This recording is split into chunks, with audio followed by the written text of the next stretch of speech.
Deus que está vivo dentro de nós está chamando a liberdade, a não viver livre.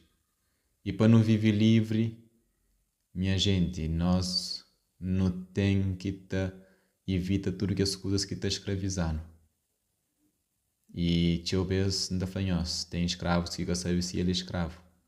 A nós é escravo de nossos vícios, nós é escravo de coisas cadreto, nós é escravo de um monte de coisa e não conta no catará.